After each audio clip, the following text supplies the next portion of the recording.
And before we start off this morning, Senator Gossage has a point of personal privilege. Thank you, Mr. Chair. I would like to introduce to everyone my intern. His name is Quinn Schmidtgall, and he is poli-science major from KU. Very good. Welcome to Fed and State Affairs. Actually, I'll take one. Montana Bennett's my intern, and he's with me this year, so Montana. Okay. We have, I think, one more week for bill introductions from individuals. Is that correct? Oh, not in this committee. Just on the committees and your exempt. Oh, we're exempt. Well, never mind. Okay. We'll introduce as long as we can. Okay. Okay. Any bill introductions today? Seeing none. Oh, did you have one, son? I just want to introduce my intern. Oh, okay. We got a point of personal privilege from Senator ks.gov. Thank you, Mr. Chairman. Donna, if you'd stand, please. I want to introduce my intern, Donna Costello from Wichita State University. So she is wearing her hair that color so I can make the distinction and find her. Thank you, Mr. Chairman. Okay. Thank you. Welcome to all our interns. We hope they enjoy their time here with us. Okay, there were no other bill introductions that I'm aware of, so we will move on to, we're going to have a hearing on Senate Bill 5. We'll work Senate Bill 6 afterwards. So first we'll turn to Jason Long, Office of the Revisers, to give us an overview of Senate Bill 5.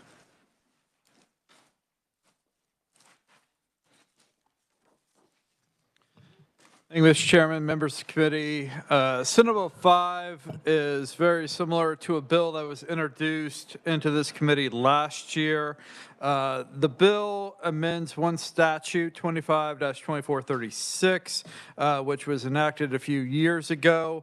Currently, the statute makes it a felony for an election official to knowingly accept or spend monies from any person for the purpose of conducting an election unless approved by the legislature or permitted by state law.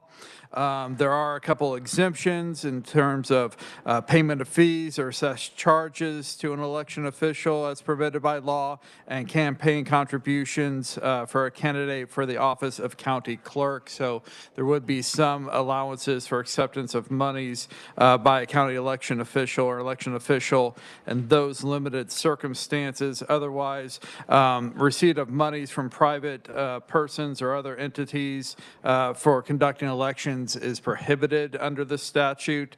Senate Bill 5 expands the scope of the statute in a couple ways. First, the bill includes monies that are provided by any branch, agency, department, office, or bureau of the federal government specifically. This would be in addition to any monies that are currently prohibited under current law from any private individual or organization. And then second, Senate Bill 5 would prohibit the expenditure of those monies not only for conducting elections, but also election-related activities, including voter registration and voter assistance efforts. I will note that those specific prohibitions are just tied to the federal monies under Senate Bill 5. And so those particular election-related activities could not be conducted with monies from the federal government, again, unless they've been authorized by an act of appropriation or by the legislature or other enactment of state law. And if the monies have been so authorized, then there is language in the bill that the expenditures can only be used for those purposes for which they're authorized under their appropriation acts. The penalty does not change. It is a level 9 non-person felony for violation of the statute, and these changes will go into effect on July 1st of this year if enacted. I'm happy to stand for any questions. Thank you, Jason. Committee, any questions? Senator ks.gov. Thank you, Mr. Chairman. Jason, so your definition of elections, so what type of elections? So, you know, are we talking about an election, voters on bond issues, or are we talking about just elections locally, statewide, state reps, state senators, county commission? what's your definition? And that's one question. And then, Mr. Chairman, I just have a quick follow-up. Thank you. Okay, Jason? Okay, to the first question, the statute doesn't specify. Any election that's conducted by election officials would fall under the purview of this statute. Okay, and then, Mr. Chairman, Jason, so down here on lines 33, when we talk about including but not limited to voter registration or voter assistance. So what's your definition of that? I know that within the law now, currently, if you go to a poll to vote, you can have some type of assistance. Let's say that you are not totally literate. The poll worker can help you read the question on the ballot. So what exactly do we mean by assistance? Those terms aren't defined, and so under a reading of the statute, I think the statute would bar the use of federal monies for that type of activity that you just described. But the locals, obviously, local election officials. Yes, any monies that come from the state or from the county tax revenues that the county election officer has can be used for those activities. This is just a restriction on monies received from a federal agency. Any other questions? Seeing none, thank you, Jason. Appreciate it very much. We have one proponent in-person testimony, and that's from Madeline Melissa of Opportunity Solutions. Madeline, are you online with us? I am, Mr. Chairman. Can you hear me? Yes, we can. Go right ahead. Very good, Mr. Chairman and honorable members. I think did she mute? We're having some trouble with your audio now. You were fine. Okay. Yeah, we turn it up so we can hear better. Okay, go ahead. I've testified on a few recent bills before your committee, and again, I really appreciate your commitment to election integrity and, of course, the opportunity to speak in support of the bill today. I'll keep it short, given that I know you've worked this in prior sessions, and of course, the version is the culmination of those efforts. And as the revisor said, it will require legislative approval before any new federal election funding is distributed in Kansas. And to refresh your recollection on the issue, back in March of 2021, President Biden had signed an executive order. I didn't include a copy with my written testimony, but if you want to look at it, the number is 14019. And it laid out through executive order the ways that the federal government would participate in state elections and participate in state elections like voter registration or mobilization. And this, caused concern for state lawmakers across the country, given that it is, of course, you, the state lawmakers, who are constitutionally charged with running state elections. And to give you a quick update from last year where it stands, last week on January 20th, President Trump rescinded the executive order.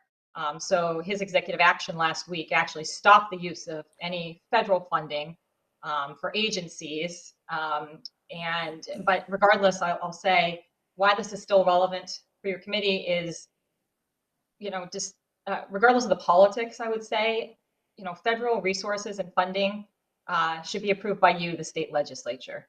And this should be regardless of who holds the political office of President of the United States. And I'll tell you that Louisiana passed this reform last session, Arkansas passed a similar reform, and Oklahoma lawmakers just introduced a version of it as well. So I appreciate your time. I support this legislation, and of course, I'm happy to answer any questions that you may have. Thank you, Madeline. Committee, any questions? Senator Francisco. Thank you, Mr. Chair, and thank you for appearing again before the committee. So we did have some difficulties that were created by the pandemic in our election in 2020, and there wasn't an opportunity really for the legislature to pass a law unless we'd gone into special session between the time that the Senate adjourned and some changes were made. And I believe some federal funding to make sure that we have PPE and other opportunities for our election officials. Is there any way that it would be appropriate to make an exception in that case? Madeline? Mr. Chairman and Senator, thank you for your question. I think it is up to you, the state lawmakers, to make that choice, to weigh the considerations, to have it go through the transparency of the state process. Again, what this bill would do would give you the approval in a situation like that, not through executive order. Thank you, Mr. Chair. So I understand that. I do know that in 2020, many of our state legislators were hesitant about coming and meeting as part of the legislature, and it may have been awkward at that point to require calling a special session just to get everybody else personal protection. So thank you. Any other questions, committee? Seeing none, thank you, Madeline. We do have 5 others who provided written proponent testimony, and you can review those. Those are on the S drive. Up next, we have neutral in-person testimony from Clay Barker, Secretary of State's office. Thank you, Mr. Chair. Clay Barker, General Counsel for the Kansas Secretary of State. Our agency is neutral on this bill because it would have no effect on our office. All the federal money we received is appropriated by Congress under the Help America Vote Act, and then it is reappropriated by the Kansas Legislature. We go through the budget process, and often the federal grants have to have a state match. So that's all very transparent and open to the legislature. Some quick background on this. As was stated, the executive order from then President Biden 14019 in March 2021 was essentially if you want to think of it, the top Fed official telling the federal government to do more for registration and for get out the vote. So this bill really wouldn't affect that. That's like within a federal silo.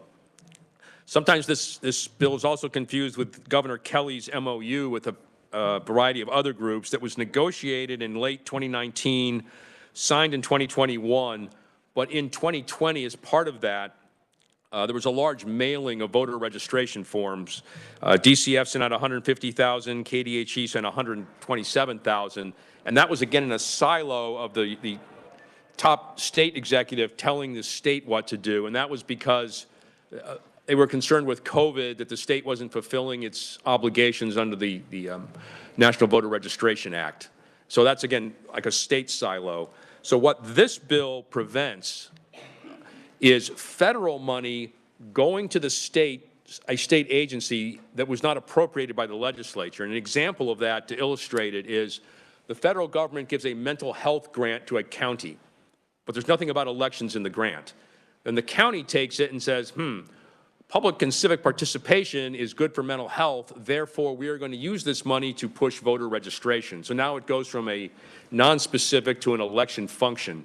And I believe the underlying concept of this bill, and we didn't have any role in drafting it, is to prevent the federal government from putting their finger on the scale. So a Democrat administration might give grants that could slightly help Democrats register, or a Republican administration could give grants that would help Republicans register. And this just keeps the federal money out unless the legislature appropriates it.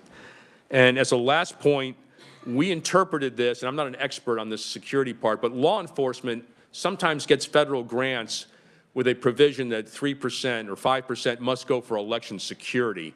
And we see election security as distinct from election administration or registration. That's just either cybersecurity or being able to be on call on election day. It's really not an election administration function. And with that, Mr. Chair, I'll stand for any questions.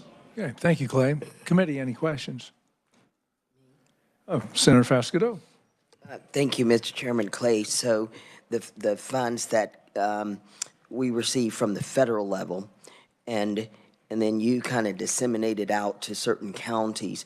Does each county get the same amount of money, or do you determine that on the population of that county or city? Senator, it will depend on what the grant is for.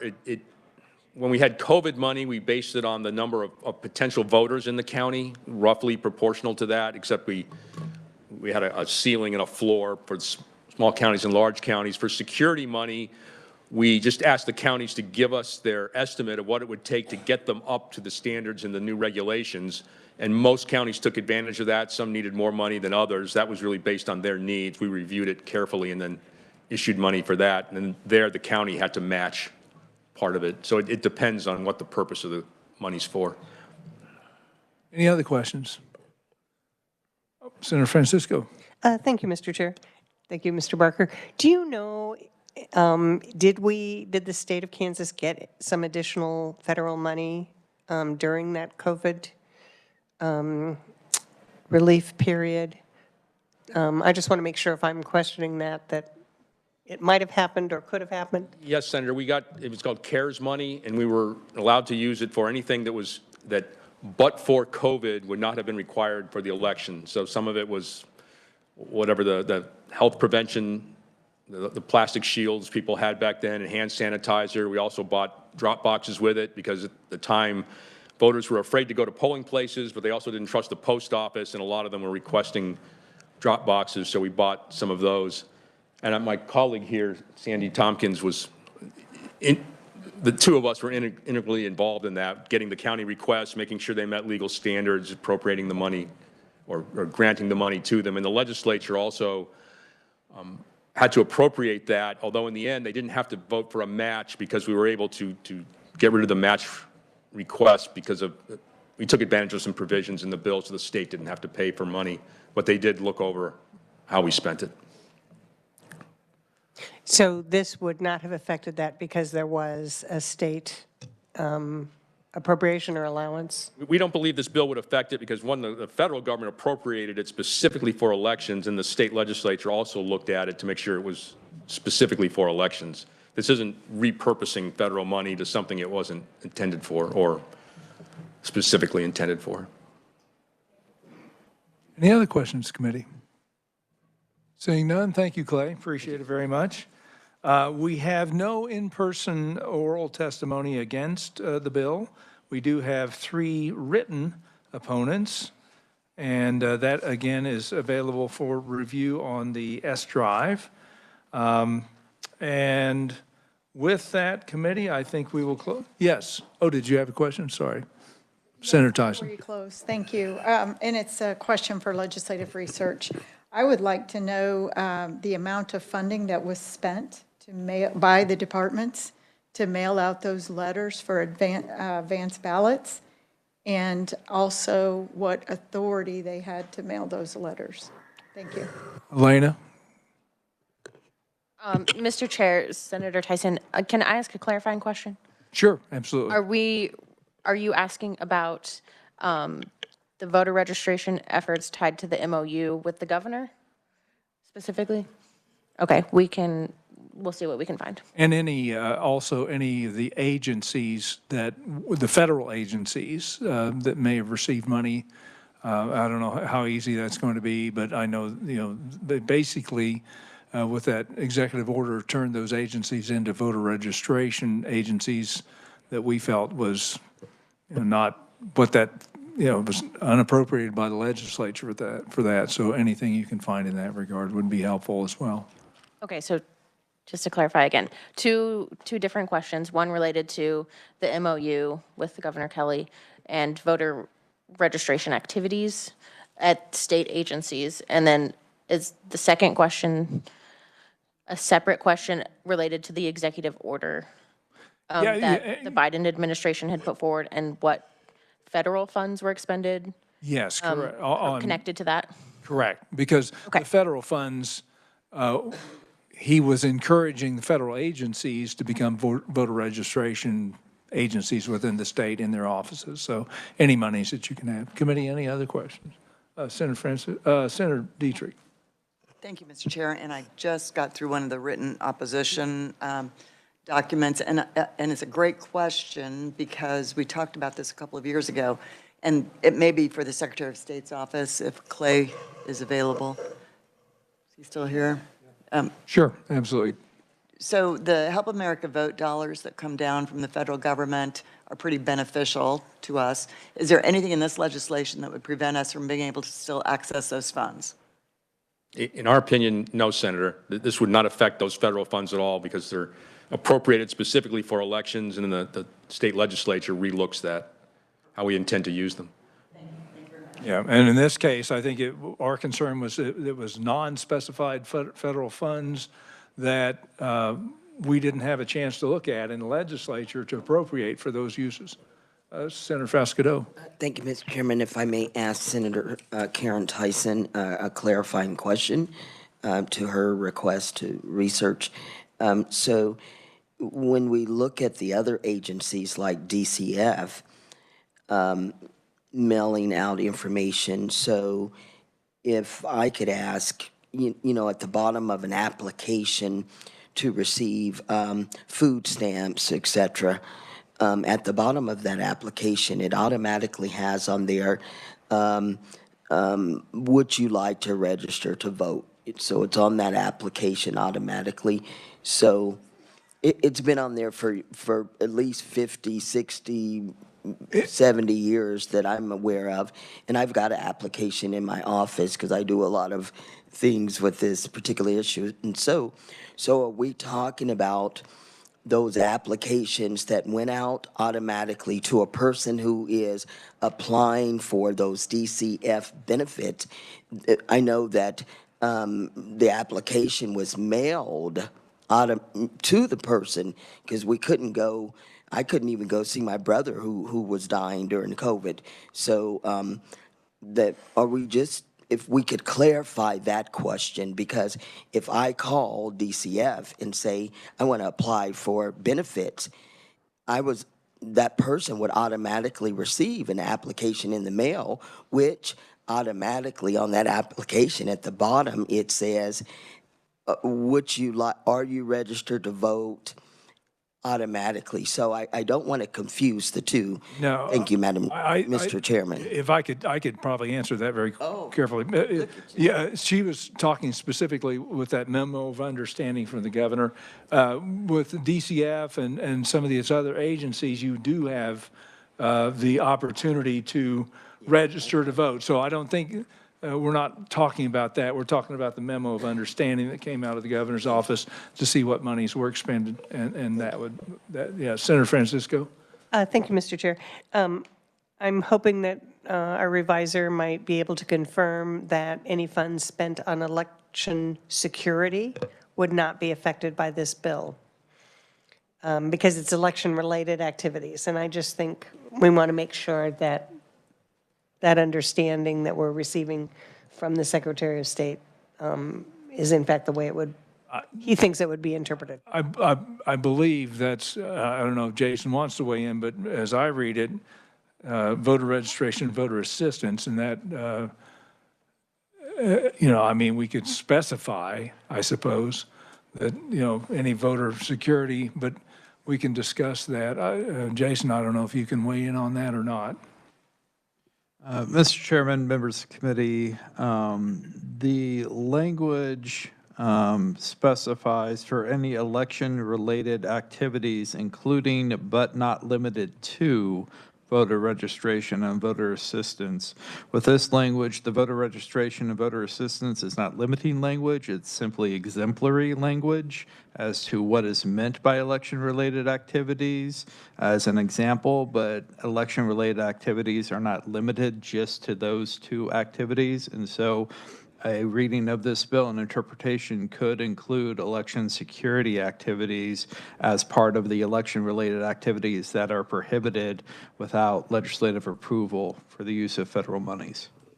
I think the key is legislative approval, because it says, provided that such expenditures are authorized by acts of appropriation or as otherwise provided by state law. So if the federal funds came down and we wanted to appropriate that for election security, we could do that. It just, basically what this does is allows the legislature to have oversight of how those federal funds are being spent in elections, if that answers your question.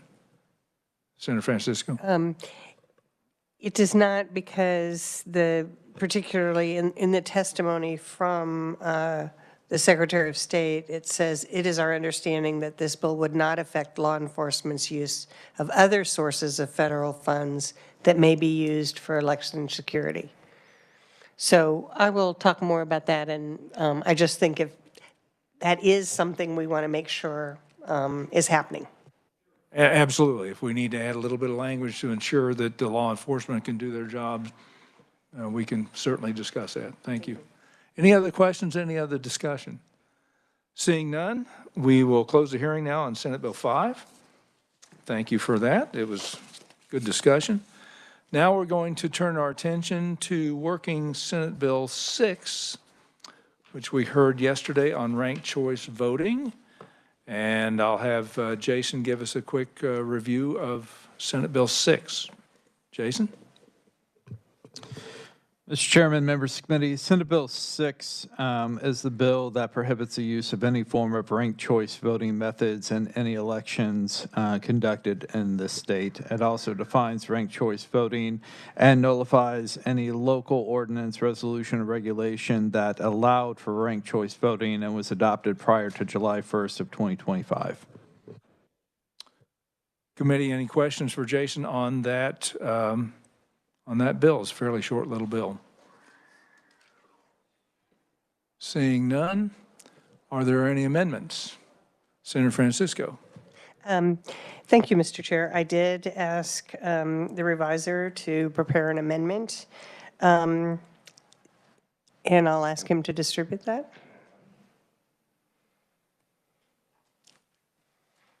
Thank you, sir.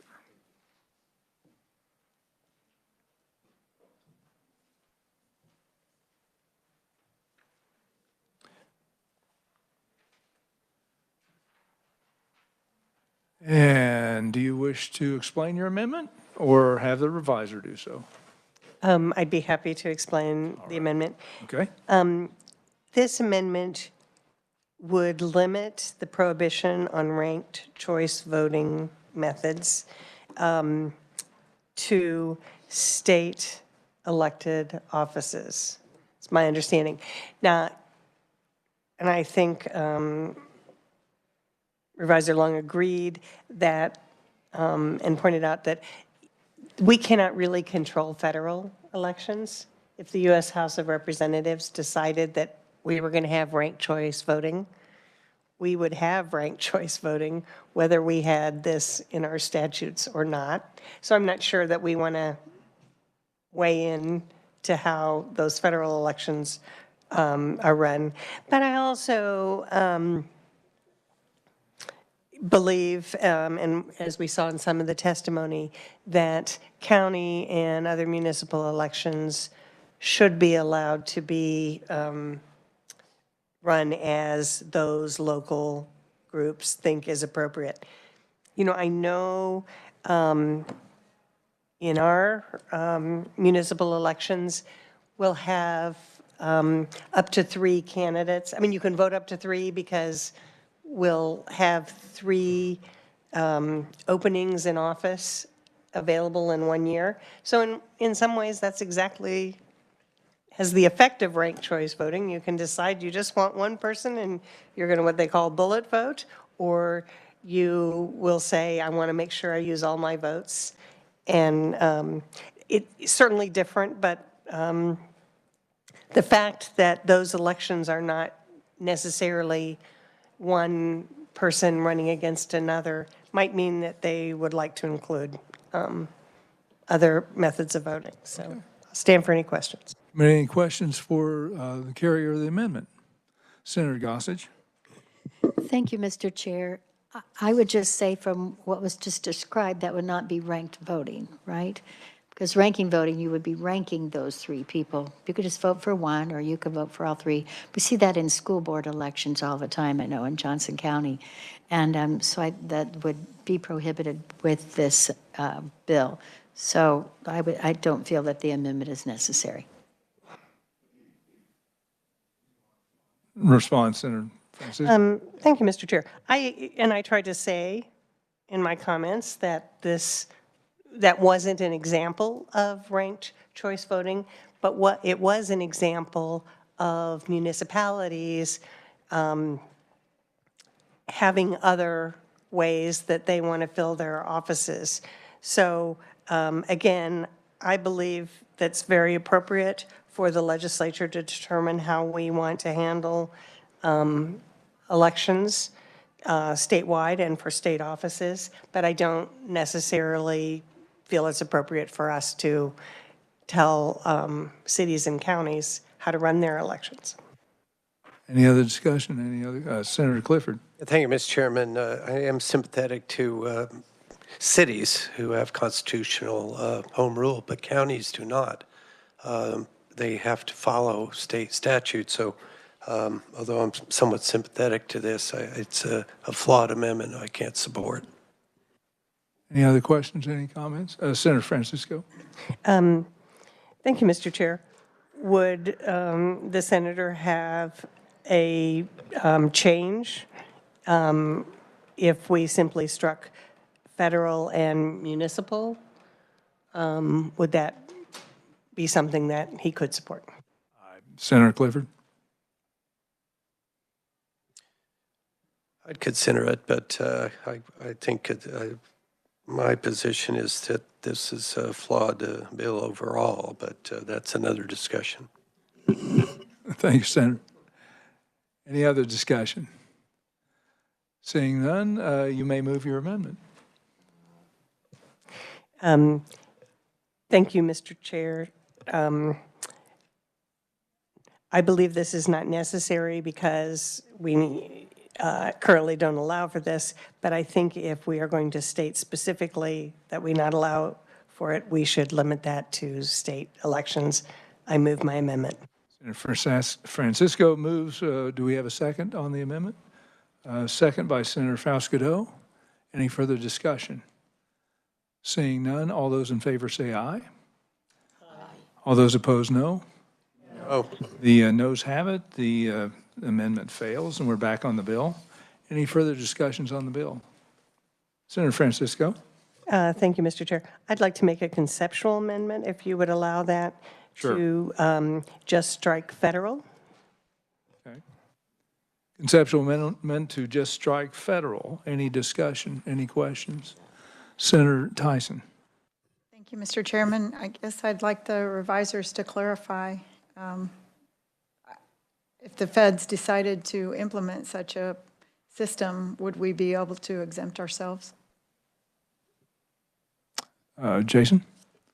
If Congress passed a law requiring all federal elections to be conducted through a ranked choice method of voting, then that method of voting would be implemented across the country for all federal elections. And unless Congress provided some kind of explicit exemption for states to opt out of it, it would apply in all 50 states. Thank you. So that opt-out would be the language that we would need the federal listed then, if that were to occur, if that was our intent. Are you proposing that the language, are you proposing that the language in this bill be predicated on a hypothetical congressional act of allowing states to opt out of ranked choice voting? Yes. Okay.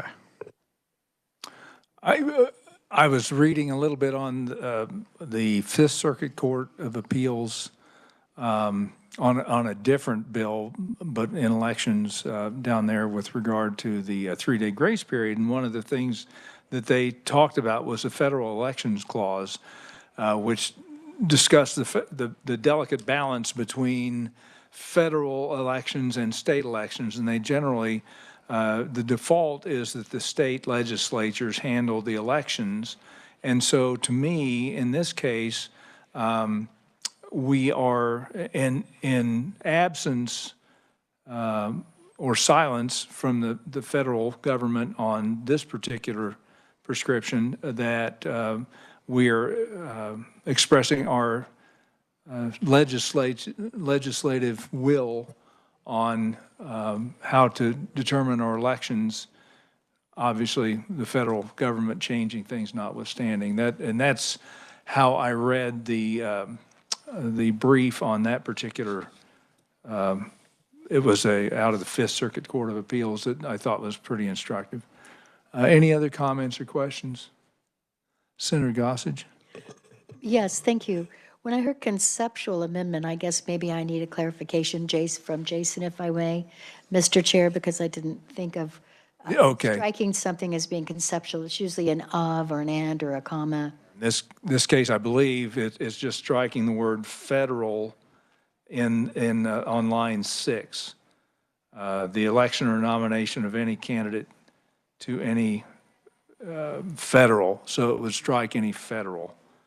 I guess what I'm stating, Mr. Chair, is that seems pretty substantial to me as opposed to conceptual. Okay. I don't know if Jason, if you could clarify that. Mr. Chairman, members of the committee, oftentimes in a committee, a conceptual amendment is one offered that has no paper balloon amendment for the committee to look at the precise language being proposed, but is instead, excuse me, a proposal in which it is just a concept of an amendment being made. I think what Senator Gossage may be referring to is a more technical amendment of just clarifying typographical or grammatical errors in a bill as a technical amendment. But no, conceptual amendments often are substantive in nature. They are usually, however, short, as is this one in terms of just striking one word. That answer. Thanks, Senator Goss. Any other questions or comments? Senator Faust-Godot.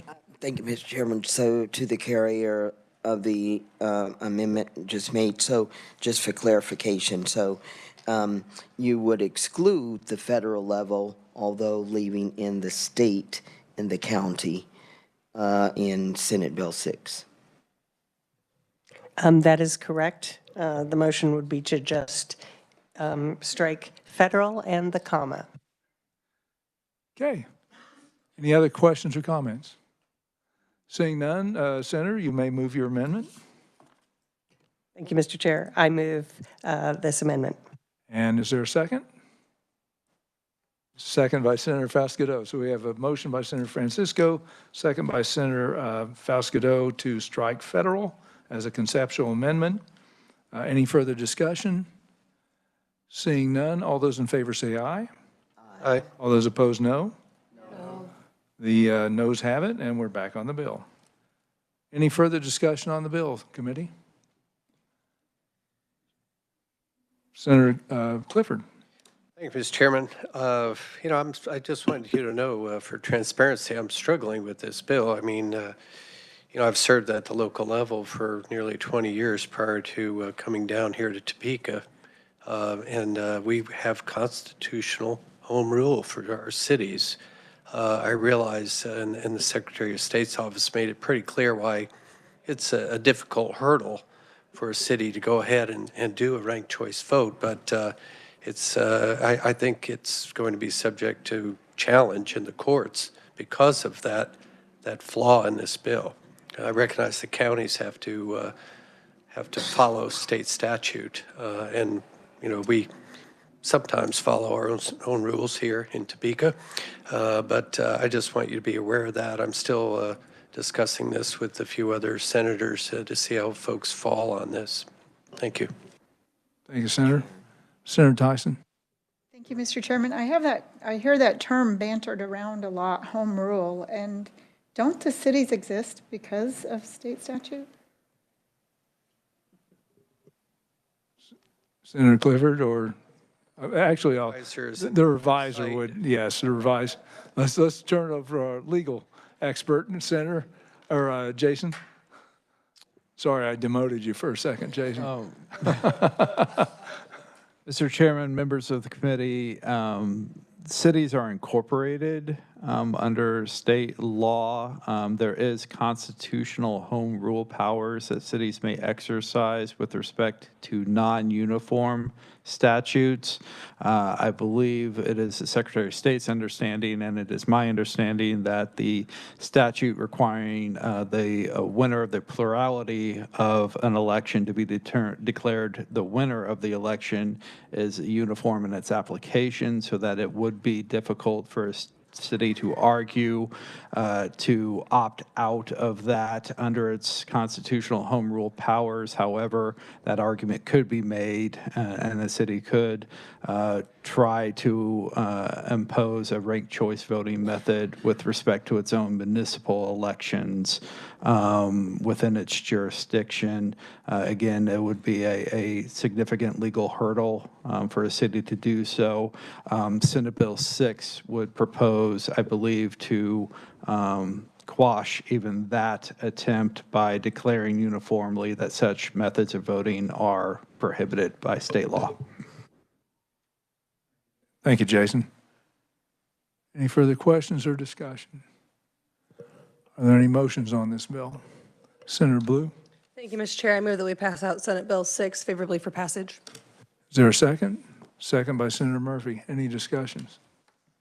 We have a motion by Senator Blue and a second by Senator Murphy to pass out Senate Bill 6 favorably.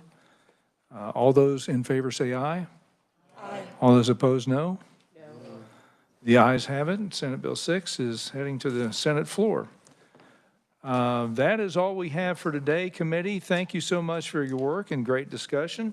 Tomorrow we have the confirmation hearing on Colonel Carlin Williams. Remember to bring your packets to the committee and turn them in afterward. And thank you for your work. We are adjourned.